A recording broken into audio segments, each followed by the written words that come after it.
우리 함께 찬양 드리며 예배로 나아가겠습니다.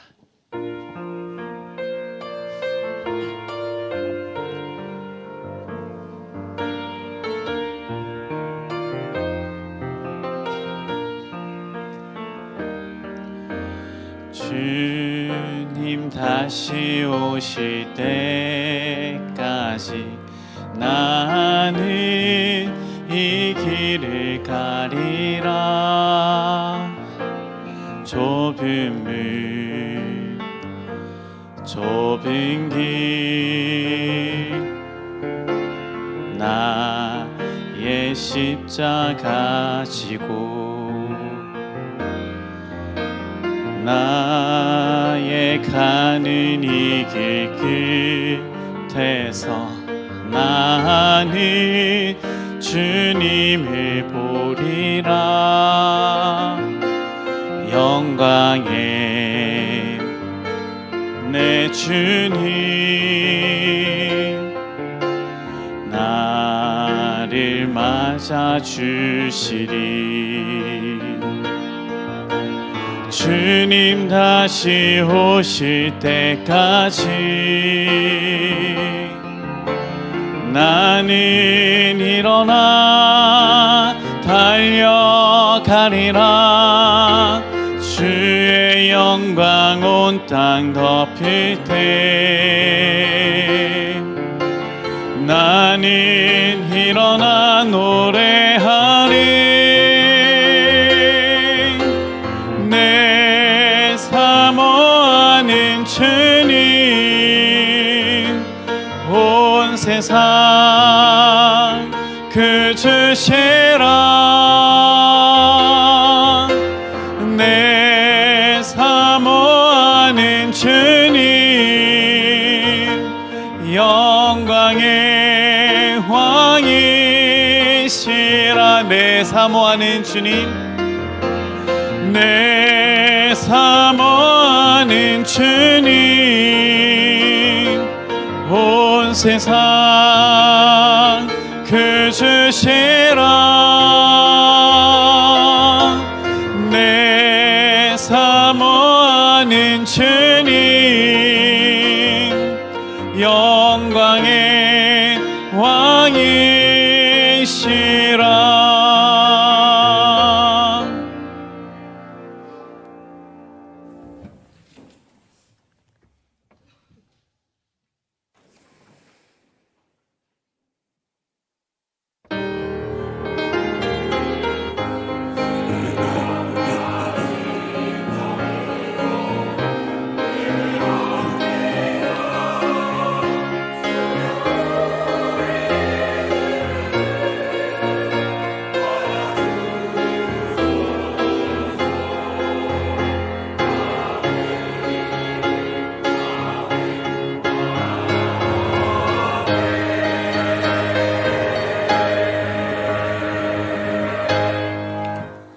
하나님, 어린 시절 퇴근하시는 아빠를 마중하기 위해 버스 정류장 뒤에 숨어서 정류장에 버스가 설 때마다 버스에서 내리는 사람들을 바라보며 아빠를 기다렸듯이 대림절 두 번째 주일 또 간절한 마음으로 이 땅에 다시 오실 아기 예수님을 기다립니다. 아무리 사방을 둘러보아도 우리의 희망은 오직 한 분 예수 그리스도 뿐이시기에 그 간절한 바람으로 이 시간 성삼위 하나님을 예배하오니 우리의 예배를 기뻐 받아주시기를 예수 그리스도의 이름으로 간절히 기원드립니다. 아멘.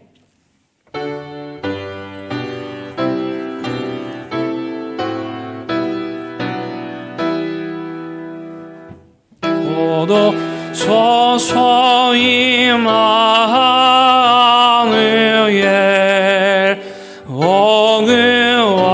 옹의하소서.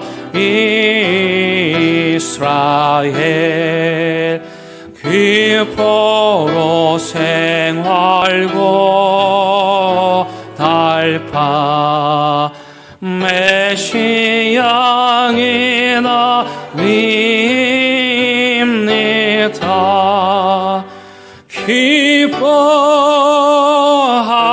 기뻐하라 이스라엘 곧 오시리오 임마누엘 곧 오소서 지혜의 주 온 만물 질서 주시고 참 진리의 길 보이사 갈 길을 인도하소서. 기뻐하라 이스라엘 곧 오시리오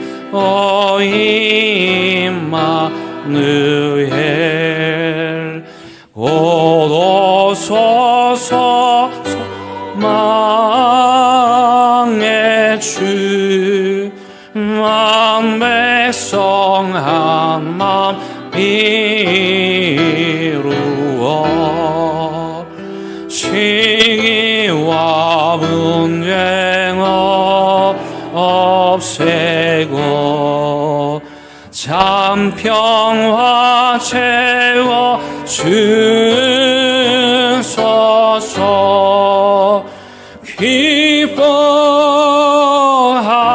기뻐하라 이스라엘 곧 오시리오 임마누엘.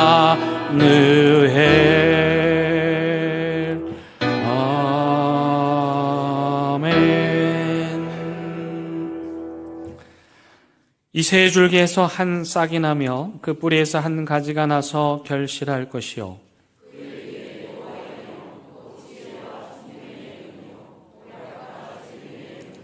지식과 여호와를 경외하는 영이 강림하시리니 그의 눈에 보이는 대로 심판하지 아니하며 그의 귀에 들리는 대로 판단하지 아니하며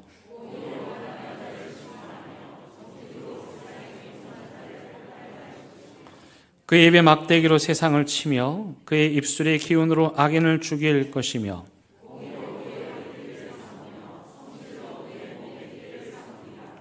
그때 에리가 어린 양과 함께 살며 표범의 어린 염소와 함께 누우며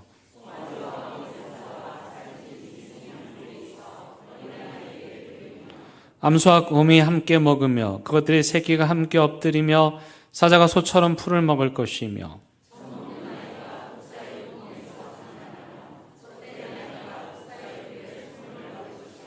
내 거룩한 산 모든 곳에서 해됨도 없고 상함도 없을 것이니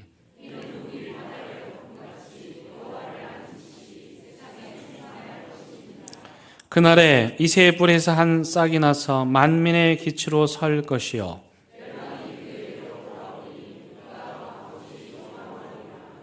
아멘.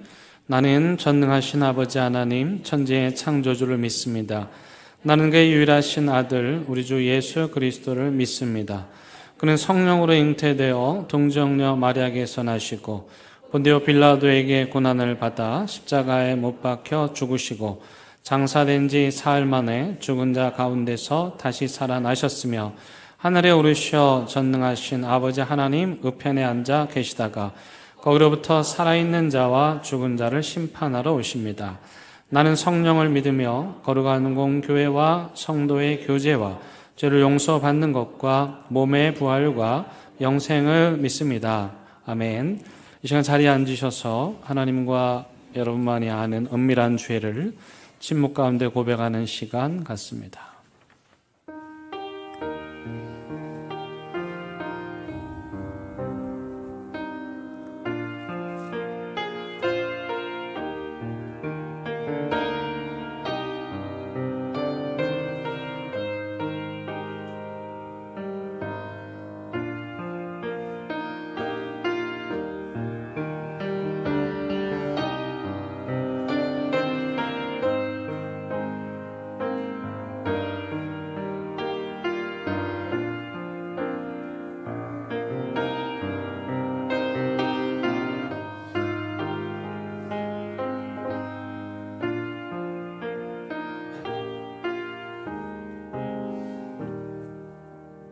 여기 진심으로 참여하는 자들을 향한 하나님의 위로와 용서의 말씀이 있습니다. 야곱아 이스라엘아 이 일을 기억하라. 너는 내 종이니라. 내가 너를 지었으니 너는 내 종이니라. 이스라엘아 너는 나에게 잊혀지지 아니하리라. 내가 내 허물을 빽빽한 구름같이 내 죄를 안개같이 없이 하였으니 너는 내게로 돌아오라. 내가 너를 구속하였음이니라. 아멘.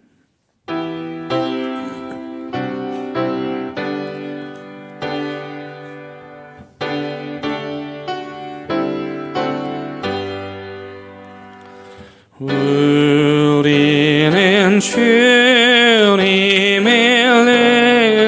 배반하나 내 주 예수 여전히 날 부르사 그 참되신 사랑을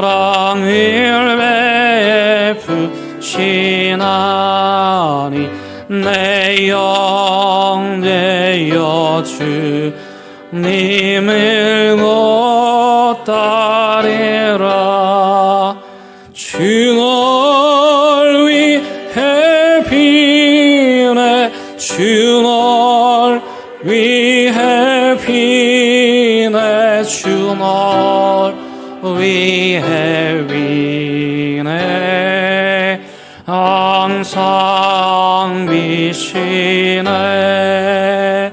주께서 풍성한 은혜를 내려 내 영혼이 나나니 복 받으니 주 예수를 너희도 구주로서 겨고 따르면 풍성한 복 받겠네. 주 널 위해 비네 주 널 위해 비네 주 널 위해 비네 항상 비시네. 무거운 짐 지고 애타는 인생 주 예수께 돌아와 쉬어라. 내 주 예수 너희를 돌보실 때에 참복낙과 위가 넘치겠네.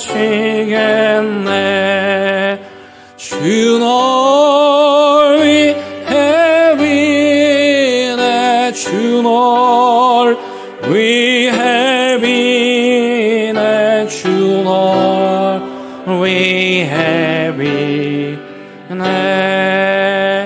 항상 비시네.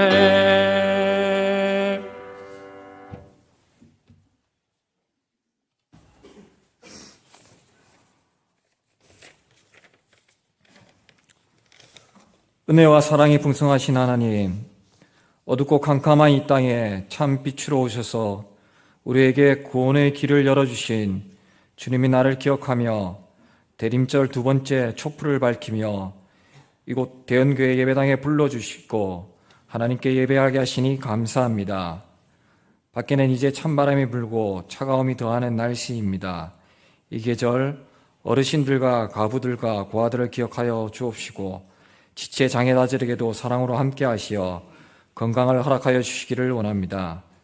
이 귀한 시간에 저희의 마음을 정결하게 하사 예배드리기에 합당한 심령이 되게 하여 주시옵소서. 주님을 저희 마음의 손님이 아닌 주인으로 모시기를 원합니다. 주님 오실 날을 기다리는 대림절 두 번째 주일을 맞이하여 저희들이 주님께서 원하시는 삶을 살았는지 되돌아보는 시간이 되게 하옵시고, 땅끝까지 복음을 전하라 하신 주님의 지상명령을 얼마나 순종했는지 돌아보게 하옵소서. 성전에서 평생토록 메시아를 기다렸던 시므온을 기억합니다. 성령의 지시를 따라 인내하며 기다렸고 마침내 아기 예수님을 품에 안는 감격을 누렸던 시므온과 달리 저희의 모습은 어떠한지요?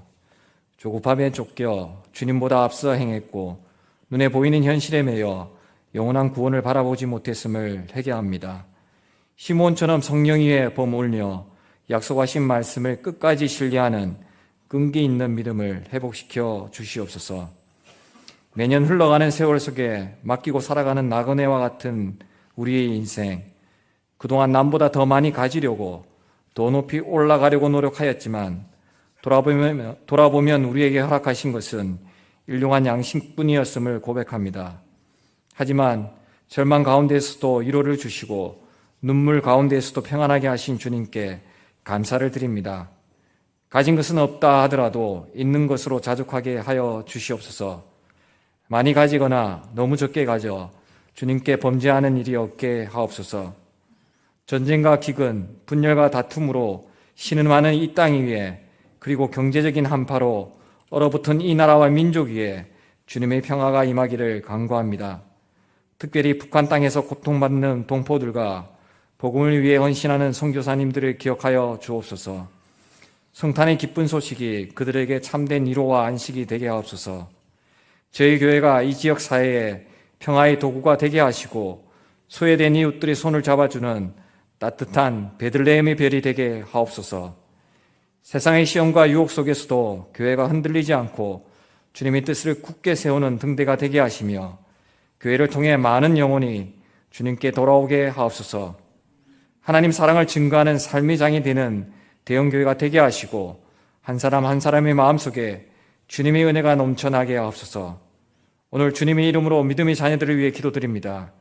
주일학교에서 말씀과 사랑을 배우는 어린 자녀들 한 사람 한 사람에게 성령님이 함께하사 주님을 향한 순수한 마음이 꺼지지 않게 하옵소서.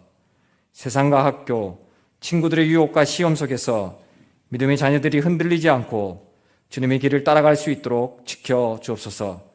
말씀 안에서 성장하며 기도와 찬양 속에서 하나님을 깊이 경험하게 하시고 서로를 격려하며 사랑하는 공동체 안에서 믿음을 굳게 세우게 하소서. 짝믿음 가정 위에 주님의 은혜와 평강을 부어주소서. 서로를 사랑하고 격려하며 주님의 말씀 안에서 하나 되게 하시고 가정 안에 신앙의 모범과 기쁨이 흘러가게 하소서. 자녀들을 올바르게 양육하며 서로를 지지하는 따뜻한 가정이 되게 하소서. 오늘 예배드리는 심령마다 주님의 임재하심을 경험하게 하시고 주님의 위로와 평강이 가득한 은혜의 예배 시간 되게 하옵소서. 오늘 예배를 통해서 육신의 질병으로 고통당하는 성도들에게는 치료의 강선을 비춰주시고 믿음이 부족한 성도들에게는 믿음의 믿음을 더하여 주옵소서. 해외에서 생명을 담보로 복음을 전하는 선교사와 가족들이 사역 위에 복을 주사 안전을 보장하여 주옵소서. 사역 가운데 필요를 채우시고 물질로 인하여 사역에 힘들지 않게 하옵소서. 이 시간 말씀을 증거하는 이에게 영과 육의 강건함을 허락하여 주시고 성령님의 교통하심 가운데 생명 있는 말씀 전해지게 하시고 그 말씀이 온전히 심어져 뿌리 내리고 자라서 열매 맺는 삶이 되게 하옵소서. 2025년을 마무리하며 드리는 저희의 예배가 형식적인 습관이 되지 않게 하시고 날마다 주님을 새롭게 만나는 축제의 예배가 되게 하옵소서. 오늘도 교사로, 성가대로, 예배위원으로, 차량과 식당 봉사자로 교회 곳곳에서 주님의 사역을 감당하는 성도들의 헌신을 기억하시고 하늘의 상급으로 채워주시옵소서. 할렐루야 찬양대의 찬양을 흠량하여 주옵시고 온 성도들이 드리는 예배와 기도를 기쁘게 받아 주시옵소서. 이방을 비추는 빛이요 주의 백성이 영광이 되시는 우리 주 예수 그리스도의 이름으로 기도드립니다. 아멘.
이곳은 제네바 아카데미 뒤에 있는 종교계획 기념비 앞입니다. 대림절 두 번째 주일에 우리에게 주시는 하나님의 말씀은 이사야 9장 1절 말씀입니다. 하나님의 말씀을 봉독하겠습니다. 하나님의 말씀을 경청하시기 바랍니다. 전에 고통받던 자들에게는 흑암이 없으리로다. 옛적에는 여호와께서 스불론 땅과 납달리 땅이 멸시를 당하게 하셨더니 후에는 헤벤길과 요단 저쪽 이방의 갈릴리를 영화롭게 하셨느니라. 이것은 하나님의 말씀입니다. 아멘.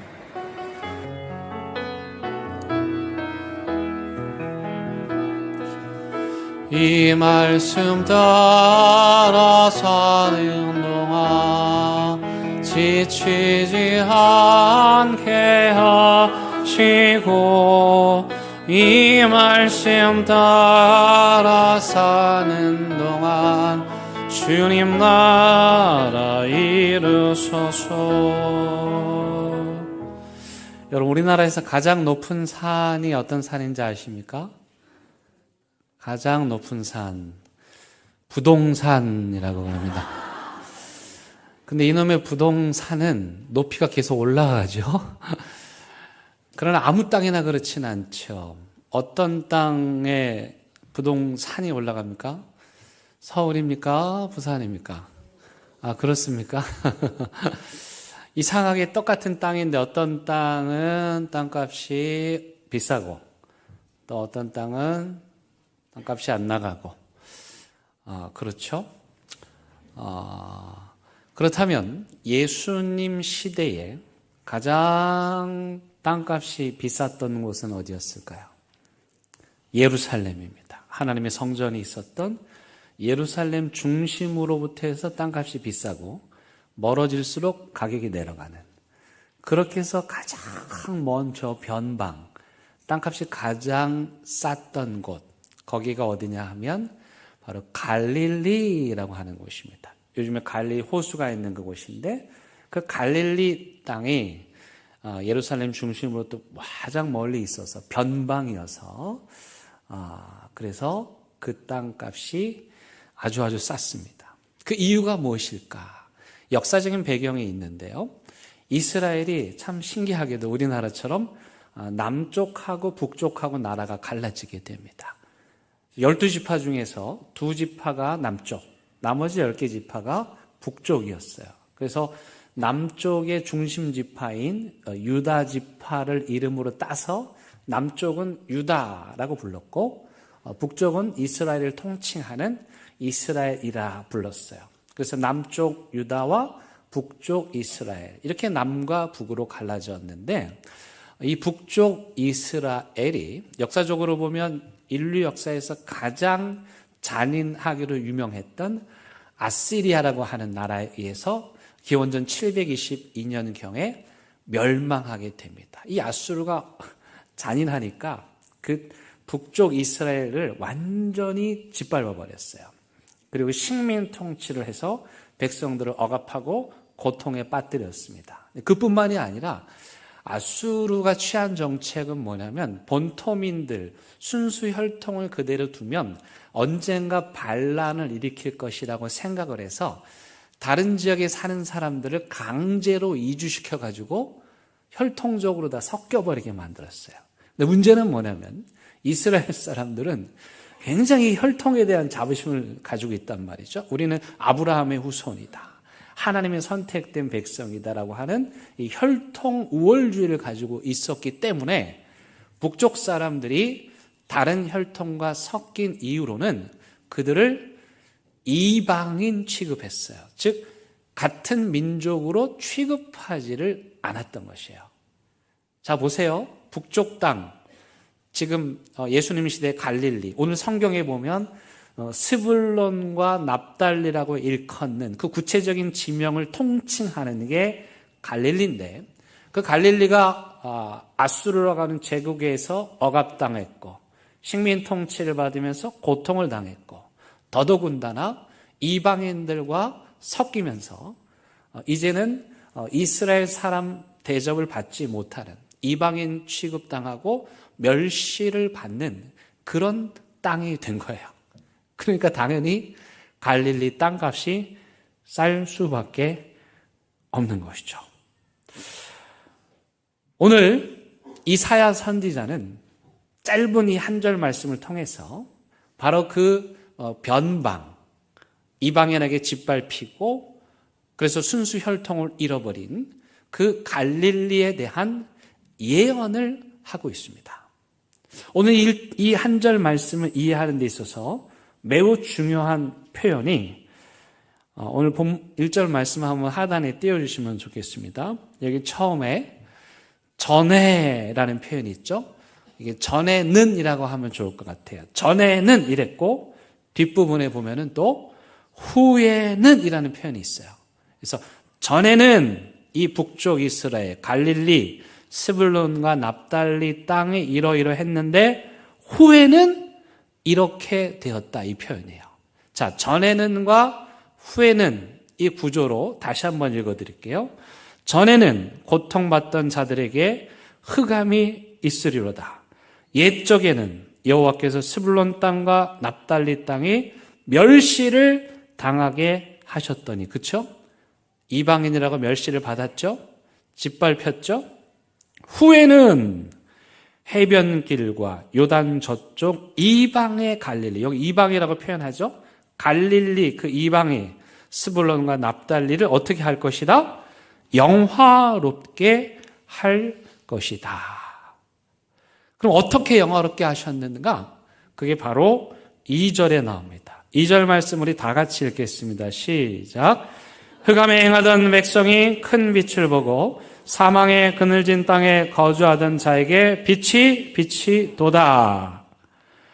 아하, 흑암이라고 일컬었던 갈릴리, 그 땅에 뭐가 비쳤어요? 빛이 비추었더니 이제는 그 땅이 어떻게 해요?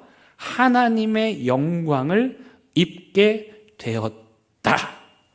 다시 말하면 우리가 땅값 비싼 곳에 가서 투자를 하고 또 땅값 오를 곳에 가서 부동산을 사는데, 성경은 그늘진 곳, 변방, 맹지 같은 곳, 버려진 곳, 사람으로 취하면 별로 이 세상에 주목하지 않는 그런 사람들, 그런 나라, 그런 지역, 그곳에 빛을 비추어서 그 절망과 죽음의 땅이 하나님의 영광을 누리게 한다.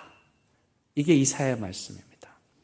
자, 여러분, 우리에게 요즘에 새로 교회에 오신 분들이 많이 계시는데요, 제가 그런 분들에게 말씀을 드립니다. 기독교는 이게 전부입니다. 성경은 이게 전부입니다. 성경은, 기독교는 아무도 찾지 않는 맹지 같은 땅, 그 갈릴리 스불론 같은 땅, 부산으로 치자면 제가 그곳 주민 계실까 봐 말을 못하겠지만 떠오르는 몇몇 지역들이 있어요. 예, 우리 김 목사님 어려서 나고 자랐던 저 낙동아 하구 총구석이 대동이나 대저 막 이런데 거기 계신 분들, 출신이신 분들 죄송합니다만, 그런 땅에 빛이 가고, 비싼 서울로 빛이 가는 게 아니라 그 빛이 맹지 같은 땅, 갈릴리 같은 땅에 비치고, 그래서 그 빛으로 대저가 된 토마토로 유명해지는, 어두운 땅에 빛이 비쳐서 그 땅의 영광을 누리는 것, 이게 기독교입니다. 성경을 요약하라고 하면 그 빛은 사람들이 주목하는 도시로 가지 않고 저 시골 변방의 땅으로 가서 그 땅을 밝히는 것. 이게 성경의 이야기의 전부입니다. 이게 기독교의 진리 끝!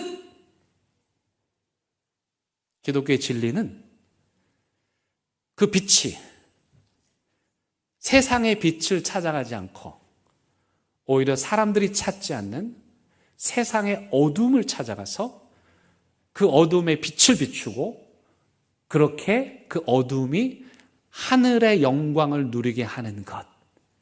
이게 기독교입니다. 그러니 여러분이 이 사실을 믿는 저와 여러분들은 여러분 믿으시죠? 예. 그러면 아멘 하신 여러분들은 앞으로 어디 땅을 사셔야 되겠어? 이제는 대저도 땅값이 올랐어요. 그 믿음이 있는 사람들이 어디 땅을 사야 되겠어? 남들이 주목하지 않는, 사람들이 가려고 하지 않는 그 땅을 찾아가고 그 땅에 빛을 비추고 믿음으로 그 땅을 사는 거죠. 더 놀라운 사실은 오늘 이 이사야가 짧은 이 구절 안에서 문법적으로 보면은 이게 사실은 현재는 아수르가 이 북이스라엘을 완전히 이제 고통 속에 빠뜨린 상태고 도저히 이 북이스라엘이 다시 회생할까 기미가 보이지 않는 현실이거든요. 근데 이사야는 여전히 아수르에게 짓밟히고 있고 혼혈로 민족의 정통성을 상실해버린 그 북을 향해서 그 땅이 회복될 것을 예언합니다. 근데 시제로 보면 이럴 때는 문법이 도움이 되는데요. 시제로 보면 아직 고통받고 있으니까 하나님이 이 땅을 회복하실 것입니다.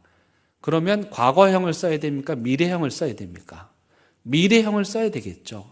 하나님이 앞으로 지금은 여전히 고통 중에 있지만 여전히 땅값이 싸지만 이 북이스라엘을 하나님이 회복하실 것입니다 라고 하는 미래형을 써야 되는 게 맞잖아요. 근데 오늘 본문의 동사는 미래형을 쓰지 않고 완료형, 즉 과거형을 쓰고 있습니다. 다시 말하면 하나님께서 북이스라엘을 회복하실 것입니다 이렇게 말하지 않고 하나님께서 북이스라엘을 갈릴리를 스불론과 납달리를 버려진 땅을 짓밟힌 땅은 회복하셨습니다 이렇게 완료형으로 쓰는 거예요. 이런 걸 좀 유식한 말로 예언자적 완료형이라고 그래요.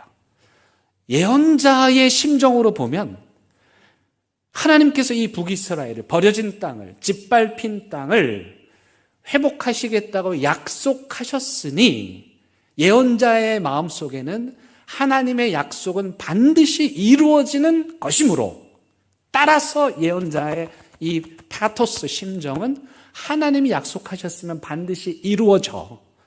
그렇기 때문에 이건 이미 이루어진 것이나 다름이 없다고 믿는 거예요.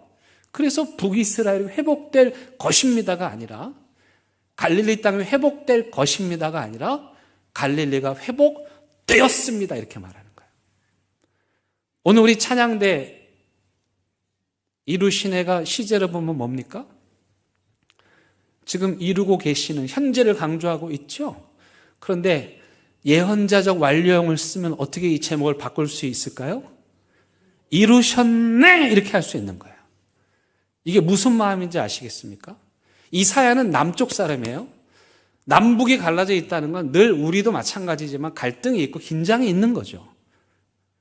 제가 여기서 여러분들에게 북녘 땅을 위해서 기도하고 북녘 땅 사람 편을 들고 하나님이 북한을 더 축복하게 해달라고 하면은 솔직히 불편하실 분들 계세요. 근데 이사야는 그런 상황 가운데에서 북녘 땅을 축복하면서 지금은 짓밟혔지만 지금은 버려진 그늘이지만 어둠이지만 하나님께서 그 땅을 영화롭게 하실 것을 믿는 믿음으로 완료형을 써서 갈릴리가 하나님의 영광을 보았습니다. 이렇게 완료형으로 쓰는 거예요. 믿음이 있는 사람들은 바로 이 예언자적 완료형. 뭐라고요? 예, 대형교회 다니면 이 정도는 알아야 돼. 예언자적 완료형. 현재는 절망인데, 현재는 어둠인데, 예언자가 믿음의 눈으로 보니 이건 이루어 주실 거야. 그럴 때 예언자적 완료형. 하나님이 그 사람 질병 치료해 주실 것입니다는 미래형인데, 하나님이 그 사람을 치료해 주실 것을 믿으니, 그래서 뭐라고 말하는 거예요?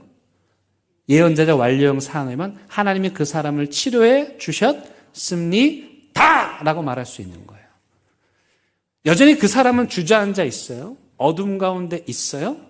절망하고 있어요. 근데 하나님께서 그 사람을 일으켜 주실 것을 믿는 예언자들은 뭐라고 기도합니까?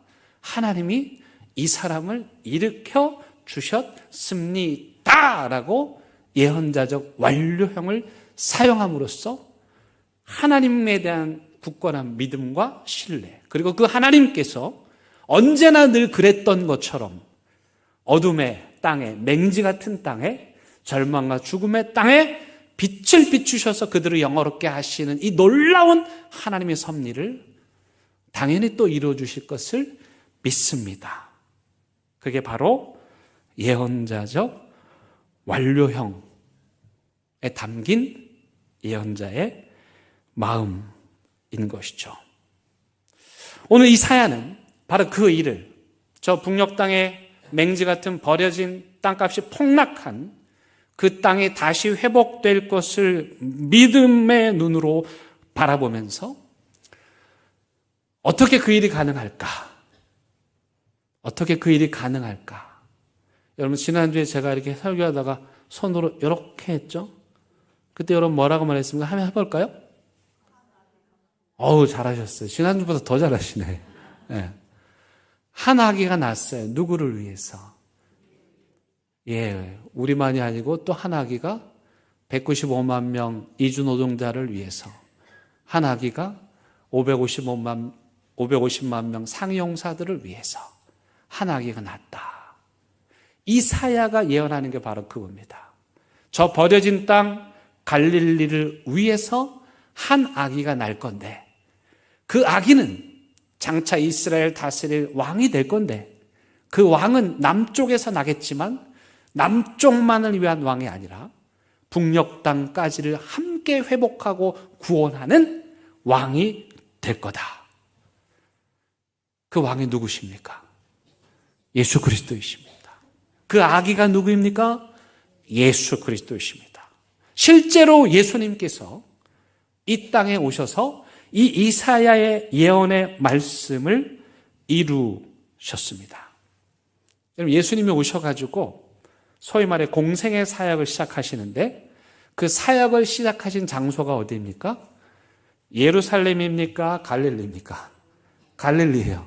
그래서 예수님을 우리가 칭할 때 갈릴리 사람 예수라고 그러는 거예요. 그 말의 표현은 뭐냐면, 지역적으로 예수님이 갈릴리에서 사역하셨기 때문에 그렇게 불렀기도 했지만, 그때 당시에 갈릴리 사람이라는 표현 속에는 어떤 느낌이 있는 거죠? 은근히 무시하는 거죠. 아유, 저 갈릴리 사람, 아유, 저 혼혈족, 저 버려진 땅, 이런 거죠. 그러니까 예루살렘에 있는 사람들은 예수를 갈릴리 사람 예수 이렇게 부름으로써 예수님을 조롱했단 말이죠. 근데 예수님은 그 시대에 가장 변방 어두운 갈릴리로 가셨고, 거기에서부터 사역을 시작했어요. 다시 말하면 그 시대의 중심이었던 예루살렘이 아니라 멸시받던 사람들, 늘 주변인으로서 어깨도 펴지 못하고 주눅 들어서 예루살렘 사람이라는 말만 들어도 기가 죽는 그런 사람들이 살고 있는 갈릴리로 가시는 거예요. 그래서 마태복음 4장 16절 말씀 함께 읽습니다. 시작. 흑암에 앉은 백성이 큰 빛을 보았고 사망의 땅과 그늘에 앉은 자들에게 빛이 빛이었도다. 요거 지금 우리가 어디서 읽었죠? 2절 말씀에서. 이사야 9장 2절 말씀에 똑같이 예수님이 이사야의 예언의 말씀을 인용하시면서 가장 어두운 곳, 흑암에 앉아있는 고통 중에 있는 그 백성들에게 빛이 빛이었다라고 말합니다. 그 빛이 누구입니까? 예수님이시죠. 그러니까 빛이신 예수님께서 변방의 갈릴리로 가셨고 그렇게 갈릴리의 빛을 비추심으로써 갈릴리를 영화롭게 하신 사건, 이게 기독교의 전부입니다. 따라서 우리가 예수님을 믿는다는 것은 예수님처럼 이 시대에 땅과 만나가는, 아니 계속 떨어지고 있는 그런 곳에 가서 주님의 빛을 전하고 그 빛을 비추어서 그 땅을 새롭게 하는 것, 이게 기독교의 역할인 것이죠. 지난 우리 성지순례팀이 종교개혁제를 다녀왔습니다. 그 종교개혁지 500년의 역사는 바로 이 사실, 버려진 땅, 어둠의 땅, 그늘진 땅, 죽음의 땅에 진리의 빛이 비춰질 때 어떤 일이 일어나는지를 증명해 주는, 우리 성도님들은 바로 스불론과 납달리, 갈릴리에 하나님의 빛이 비춰졌을 때 그 땅을 영화롭게 하신 그 사건의 현장을 순례과정 속에서 생생하게 확인할 수 있었습니다. 많은 이야기를 할 수 있을 텐데 오늘은 그 스위스 얘기만을 좀 하려고 그럽니다. 이 사진은 우리가 스위스에서 지금 찍은 사진인데, 지금 저 뒤에 바위가 있죠? 바위 뒤에 어떤 그 약간 누워있는 동물 같은 게 보이는데, 사실은 저 스토리를 알면 저기서 웃으면서 사진 찍으면 안 돼요. 근데 우리가 개념이 없어가지고 그냥 저기서 웃으면서 저는 하트까지 그리면서 막 사진 찍고 있는데, 저 바위에 그 새겨진 저 사자의 상을 빈자의 사자상이라고 그럽니다. 한 마리 사자가 창에 맞아 쓰러지고 있고 프랑스를 상징하는 방패를 이렇게 가슴으로 끌어안고 있고 그의 머리 위에는 자기 나라 국기를 상징하는 스위스 문양이 새겨져 있습니다. 저 빈자의 사자는 누구냐? 바로 스위스의 용병들을 의미하는 것입니다. 이 사자상에 새겨지게 된 역사적 배경은 무엇이냐면 프랑스의 루이 16세 때 이제 너무 악하게 하니까 시민들이 일어나가지고 이제 쿠데타를 일으킨 거죠. 그래서 루이 16세를 쫓아낸 거예요. 그때 이 루이 16세를 지키고 있던 사람들이 누구냐? 스위스의 용병들이었어요. 여러분, 스위스는요 알프스로 둘러싸여서 무역이 안 돼요. 땅이 척박해서 농사가 안 돼요. 그나마 땅도 첫째만 물려주니까, 첫째 아들만 물려주니까 다른 아들들 또 딸들은 살 길이 막막해요. 그래서 한 게 뭡니까? 남의 나라에 용병으로 팔려가서 돈을 번 거예요. 그렇게 해가지고 어마어마한 사람들이 전쟁터에 나가서 죽은 거예요. 근데 이 루이 16세가 도망가면서 야, 나 도망갈 테니까 너네도 살 길을 찾아라 하고 했는데, 이 스위스의 용병들이 루이 16세가 도망갔음에도 불구하고 끝까지 그 성을 지키다가 700여 명의 스위스 용병들이 그 자리에서 다 죽습니다. 왜 그랬는가? 그들이 이렇게 말하는 거예요. 우리나라가 먹고 살 길은 이거밖에 없는데 만약에 우리가 이런 상황에서 도망을 가면 앞으로 어느 나라가 우리를 용병으로 써주겠는가? 그래가지고 나라를 생각하면서 장렬히 전사한 거예요. 그 모습을 저 빈자의 사자상에 담은 것입니다. 그런데 그뿐만이 아닙니다. 이 스위스가 오늘날 경제로 보면 세계 4대 강국이고, 여러분들이 아는 모든 국제기구들이 자그마치 250개나 이 나라에 있어요.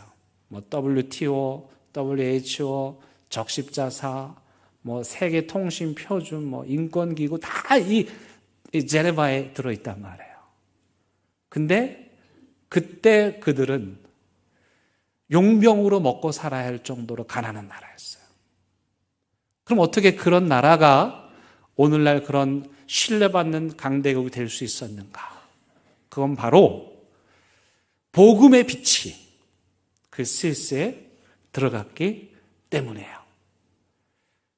종교를 개혁하고 이 개혁가들이 하나님의 말씀의 진리를 붙잡았을 때 그때 이 스위스가 다시 일어설 수 있었던 거예요. 여러분 이 사진을 보여드리면 이 단체 사진이 우리가 순례 가서 최초로 찍은 사진입니다. 그 사진 뒤에 보면 동상이 있는데 그 동상을 확대한 사진이 오른쪽입니다. 이 사람이 누구냐? 스위스의 종교개혁을 이끌었던 쯔빙글리라고 하는 목사님이십니다. 이분이 하나님의 말씀을 한 손에 들고 있죠. 말씀으로 진리로 예수 그리스도의 복음으로 스위스를 개혁한 거예요. 근데 이분이요 한 손에 칼을 들고 있습니다. 그렇죠? 칼을 들고 있긴 한데 어떻게 들고 있습니까? 칼을 거꾸로 들고 있습니다. 뒤집어 들고 있습니다. 무슨 의미입니까? 목사이니까 칼을 먼저 쓰는 일은 없다는 거예요. 칼을 먼저 세울 일은 없다는 거예요. 그러나 하나님의 진리를 지키는 일이라면, 교회를 지키는 일이라면 칼을 들 수도 있다는 거예요. 실제로 그때 당시에 카톨릭하고 기독교하고 전쟁을 벌였습니다. 그때 쯔빙글리는 교회를 지키고 성도들을 지키고 기독교의 복음의 진리를 지키기 위해 칼을 들었고 군목으로 한 전투에 참가했다가 전사하게 됩니다. 그렇게 그는 생명을 바쳐서 자신의 조국이 하나님의 말씀으로 생명의 빛으로 다시 영화롭게 되기를 바랐던 것이죠. 그의 뒤를 이어서 볼링거라고 하는 제자가 스위스의 종교 개혁을 이끕니다. 저희가 갔는데 그때 이 성탄절 장식을 하느라고 교회를 둘러볼 수가 없었고 사진도 찍을 수가 없었어요. 그래서 제가 겨우 그 벽면에 이 볼링거 동상을 찍었습니다. 그리고 밖으로 나와서 이제 밖에서 다리 건너편에서 이 볼링거가 목회했던 그로스민스터 대성당, 저 뒤에 십자가가 2개 보이시죠? 저게 바로 볼링거가 종교개혁 이끌었던 교회, 목회했던 교회이죠. 그것에서 볼링거는 하나님의 진리의 말씀, 생명의 빛으로 자신의 조국 제네바를 비추는 그런 일을 하였던 것입니다. 그리고 우리가 또 간 곳은 제네바의 종교개혁 기념비, 기념벽이라고 하는데 길이가 100m, 높이가 10m 정도 됩니다. 기독교 500년 종교개혁의 역사를 저 벽면에 다 담았는데요. 아까 조금 전에 우리 이희재 집사님께서 성경 봉독하신 장소가 바로 그 장소입니다. 지금 보시는 우리 성도님들이 사진 찍은 장소, 종교개혁 기념비인데 제가 너무 감사한 건 이토록 역사적인 현장에 이제 우리 성도님들이 가셨고 제가 사진을 보여드릴 때 인터넷 자료 화면이 아니라 우리 성도님들이 함께한 사진을 여러분들과 공유할 수 있어서 너무너무 기쁩니다. 여러분 저 벽면에는 종교개혁 500년의 역사의 스토리를 다 담고 있습니다. 이 사진 보시면 종교개혁을 이끌었던 4명의 인물입니다. 맨 오른쪽에 누구입니까? 첫 번째 사람은 다녀오신 분 누구죠? 고개 왜 숙이세요? 고개 드시고 누구죠? 칼빈으로 하여금 제네바에 붙잡아 놓고 종교개혁을 이끌도록 했던 파렐이라는 사람이죠. 그 다음에 두 번째 앞으로 한 발 나와 있는 사람이 바로 존 칼빈입니다. 뒤에는 베자와 존 낙스, 스코틀랜드 종교개혁을 이끌었던 사람입니다. 여러분 이들이 밟고 있는 그 발 밑에 글자가 새겨져 있죠? 뭐라고 새겨져 있습니까? 다녀오신 분들? 안 다녀왔어도 찍어야죠. 그 앞에 다시 이들이 4명 보여주세요. 이들이 밟고 있는 저 돌에 새겨진 이름이 뭡니까? 예수입니다. 다시 말하면 저들이 종교개혁을 이끌었던 건 자기 의나 자기 자랑이나 자기 지식이 아니라 누구를? 예수 그리스도의 빛을, 자기의 빛이 아니에요. 예수 그리스도의 빛을 자기 나라의 유럽 전역에 비추었다는 것입니다. 그리고 지금 기념 벽면 바로 맞은편에는 제네바 아카데미라고 있습니다. 칼빈이 세우고 그곳에서 25년 동안 유럽에서 몰려든 사람들, 그때 당시에 제네바의 인구가 10,000명이었는데 몰려든 사람들이 자그마치 15,000명이 몰려들어가 인구가 2배 이상 성장을 했습니다. 그렇게 칼빈은 그곳에서 하나님의 말씀으로 유럽의 복음의 빛을 비추는 일을 했습니다.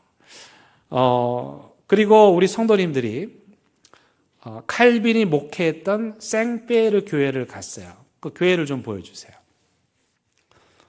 예, 이 교회고, 저는 이번에 2번째 갔는데 첫 번째 갔을 때는 공사 중이어서 못 들어갔고 이번에는 무슨 일이 있어서 못 들어갔습니다. 그래서 저는 어쨌든 저기를 못 들어갔어요. 근데 그곳에 들어가서 우리 성도님들이 기도도 하고 칼빈이 예배를 인도했던 그 예배당에 가서 그 칼빈의 마음을 느끼실 수 있었을 텐데, 여러분 이 예배당의 특징이 있습니다. 어떤 특징입니까? 저 가운데 높은 곳에 단이 바로 칼빈의 설교단입니다. 저도 이게 좀 높죠. 그 이유는 뭐냐면 단순합니다. 많은 사람들에게 보이고 들릴 수 있게 하기 위해서입니다. 그리고 그 이외에 다른 어떤 것은 없습니다. 무슨 말이냐? 이게 기독교와 카톨릭의 차이점입니다. 기독교의, 우리 개신교의 중심, 우리 개혁주의의 중심은 뭐다? 하나님의 말씀이다. 예배의 중심도 말씀, 찬양의 중심도 말씀, 기도의 중심도 진리의 말씀이다. 그래서 말씀의 잔치, 이게 기독교의 예배이죠. 그 칼빈이 25년 동안 유럽의 복음의 빛을 비추었는데, 다시 그 종국의 기념비를 좀 보여주시기 바랍니다. 거기에 어떤 글자가 새겨져 있냐면 잘 보이지는 않아요. 근데 오늘 설교의 제목이 새겨져 있습니다. 여기 혹시 뭐라고 써있는지 보이십니까? 어우, 잘 읽으시네요. 라틴어인데 훌륭하십니다. 포스트라는 말은 뒤에, 나중에 그런 뜻입니다. 그 다음에 또 뭐라고 써있냐면 테네가 보이죠. 테네. 그리고 요 병 넘어서 테네브레가 써 있어요. 테네브레라는 말은 무슨 말이냐면 어둠이라는 뜻이에요. 그 다음에 그 뒤에 마지막 단어 뭐라고 써 있습니까? 예, 이게 룩스라고 써 있어요. 우리 전기 하시는 분들 조도의 단위가 뭡니까? 몇 룩스 할 때 그 룩스예요.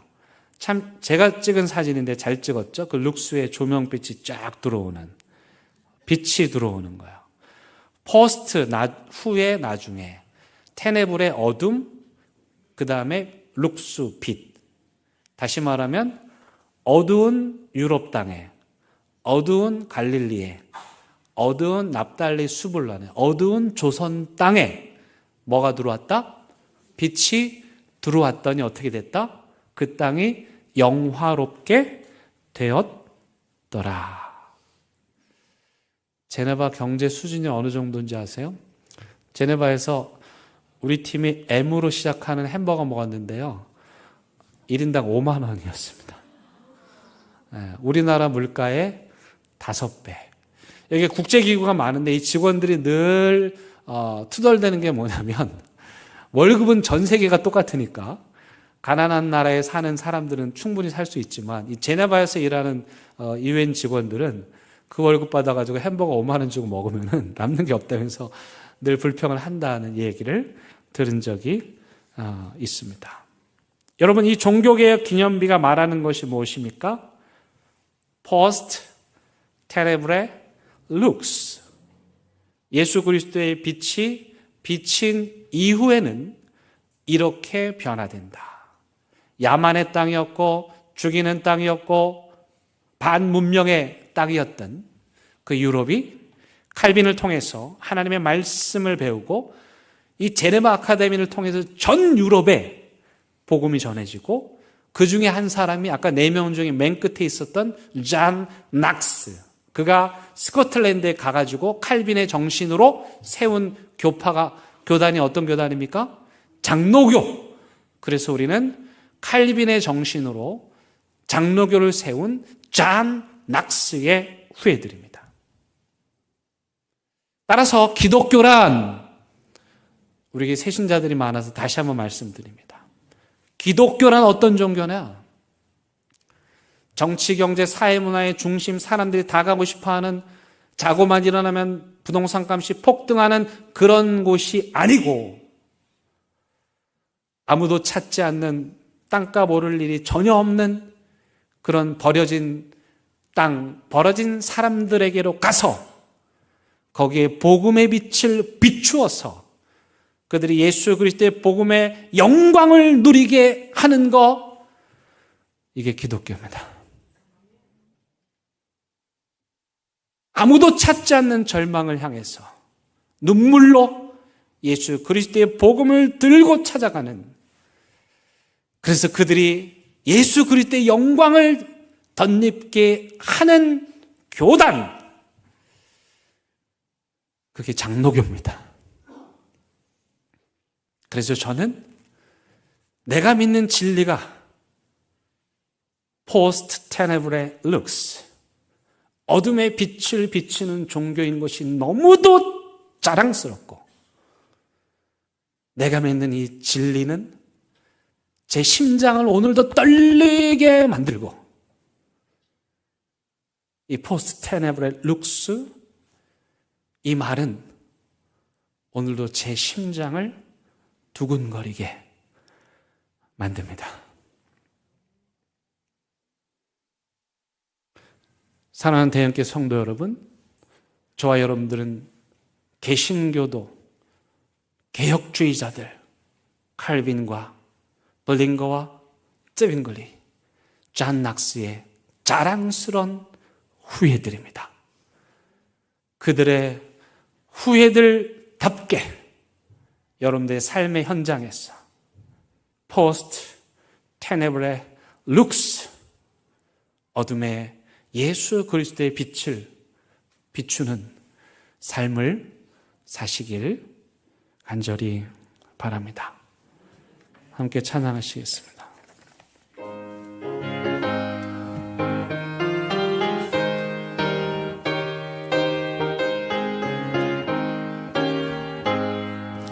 휘감이 사는 백성들을 보라, 수많은 신령 멸망하겠네. 그 누가 갈까? 주의 복음 들고 생명을 구원하는 곳으로. 큰 권세 주께 있으니, 큰 권세 주께 있으니, 너는 가서 주의 복음 전하라. 주가 너 항상 지키리라. 구원의 문은 넓게 열렸으니, 십자가 분명 일어나거라. 너희의 힘을 하나로 뭉쳐서 죄악의 쇠사슬을 끊어라. 그 권세 주께 있으니, 큰 권세 주께 있으니, 너는 가서 주의 복음 전하라. 주가 너 항상 지키리라. 왜 너는 멸망 길을 가려느냐? 주의 음성 듣고 응답하여라. 널 구원하려 예수 죽였으니, 생명의 참된 복음 전하라. 큰 권세 주께 있으니, 큰 권세 주께 있으니, 너는 가서 주의 복음 전하라. 주가 너 항상 지키리라. 온 천하 만민 승리의 그날에 영광과 찬송 주께 드리네. 속죄함이 뭐 구원받았으 기쁘게 할렐루야 의세 그 원쇠 주께 있으니 그 원쇠 주께 있으니 너는 가서 주의 음련하라 주여 너 항상 지키리라. 기도하시겠습니다. 하나님 우리에게 어둠의 흑암의 절망에 예수 그리스도의 빛을 비추는 사명 권세 능력을 주셨습니다. 이 주님의 마음 알게 해주시고 성경의 진리 알게 해주셔서 더 이상 땅값 오르는 그 언저리에 맴돌지 않게 하여 주시고 하나뿐인 인생 거기 가봐야 아무 소용이 없다는 그 사실 깨닫고 우리 주님처럼 갈릴리로 스불론으로 납달리로 벌어진 땅으로 아무도 주목하지 않는 사람들에게로 가서 이 진리의 빛 예수님의 빛 전하고 증거하게 하여 주시옵소서. 이 일을 방해하는 자들이 있다면 담대하게 우리에게 주신 말씀의 검으로 물리치게 하여 주시옵소서. 예수님 이름으로 기도드립니다. 아멘.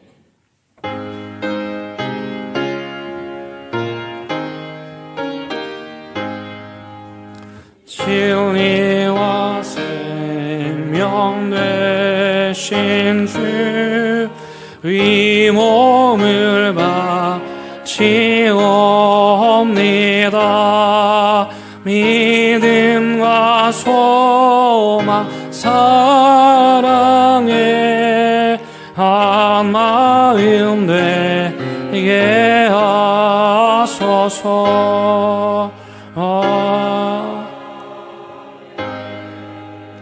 하나님, 이 시간 하나님 앞에 귀한 예물 올려 드립니다. 우리의 마음이 담겨 있습니다.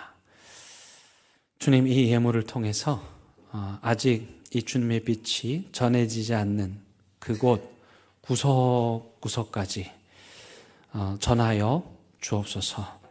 또 우리 자신들의 삶의 주변에 여전히 흑암에 있는 어둠에 있는 절망과 두려움과 질병과 공포에 있는 자들, 그들에게 이 예수님의 빛을 전하는, 그래서 포스트 테네브렐 룩스, 어둠의 빛의 영광에 임하는 것을 우리도 우리 주변의 사람들도 누리는 이 한 주간 되게 하여 주옵소서. 예수님 이름으로 기도드립니다. 아멘. 우리 함께 인사 나누시겠습니다. 반갑습니다. 잘 오셨습니다. 네, 환영합니다. 교회 소식 나누겠습니다. 이번 주 금요일 날 금요기도회가 8시에 있습니다. 권사회에서 주관하고요. 소명교회 노성현 목사님, 지난번에 피택자 교육을 방문했었는데 정말 좋은 목사님 오십니다. 여러분들 오셔서 많은 은혜 받으시기 바랍니다. 연말에 기도로 한 해를 마무리하고 또 새해를 준비하실 수 있는 그런 기회로 삼으시기 바랍니다. 특별히 권사회에서 주관합니다. 권사님들 한 분도 빠짐없이 나오셔서 교회를 기도로 섬기실 수 있기를 바랍니다. 제가 생각할 때 권사님에서 기도를 빼면 제가 볼 때는 제로다. 아무것도 남는 게 없다고 생각합니다. 부름받은 주의 여종으로서 교회를 기도로 섬기는 우리 권사님 되시기 바라고 이 기도의 자리에 다 나오셔서 올 연말 연시 교회를 해서 기도하는 시간 갖기를 바랍니다. 지난 화요일 수요일 날 우리 사랑의 김장을 하였습니다. 수고해 주신 많은 분들께 감사를 드리고 그 사랑을 담아서 지역과 이웃에게 나누었습니다. 제가 그날 기뻤던 건 우리 오동 주민센터 동장님께서 밥 먹으러 오세요 그랬더니 직원들하고 함께 우리 교회 식당에 오셔서 우리와 같이 점심 식탁을 나누셨습니다. 여러분 보기 좋지 않습니까? 우리 교회는 이렇게 이웃과 더불어 살아가면서 함께 기쁨을 나누는 그런 관계입니다. 이 일이 이루어질 수 있도록 그날 화요일, 수요일, 온종일 또 휴가도 내시고 파스도 붙이시고 그렇게 오셔서 수고해 주신 모든 분들께 감사를 드립니다. 우리 박수로 그 마음을 좀 전하겠습니다. 예, 우리 김근혜 집사님 성경 일독 하셨고 유지원 학생 수학 경시대 우수상 축하드립니다. 박수 한번 더 하겠습니다. 네. 어제 우리 김영길 성도님께서 하나님의 부르심을 받으셨습니다. 이용숙 권사님 시아버님이시죠. 우리 교회 이분을 생각하면 제가 잊을 수 없는 게요. 90평생 우리 교회에 나오시긴 나왔는데 등나무까지만 나오셨어요. 월요일부터 토요일까지는 등나무 출근하시는데 주일은 안 보이세요. 교회 오라면 안 오셨어요. 그런 그분이 90 넘은 나이에 아내와 함께 2022년에 우리 교회 오셔서 성탄절에 세례 받으시고 예수 믿고 구원 받으시고 사시다가 어제 하나님의 부르심을 받으셨습니다. 유가족들 위해서 기도해 주시고 장례 절차 위해서 기도해 주시기 바랍니다. 오늘 장례로 인해서 구역장 관찰 공부는 쉬도록 하겠습니다. 좋은 소식이죠. 네. 우리 박진우 성도님, 신민지 성도님 우리에게 등록하셨습니다. 한 가족 되심 축하합니다. 박수 한번 나겠습니다. 예, 우리 그 세례 교육은 10분 좀 늦추어서 12시 40분에 목양실에서 하도록 하겠습니다. 당에도 10분을 늦춰서 모이도록 하겠습니다. 다 함께 일어나셔서 결단의 찬양 부르시겠습니다.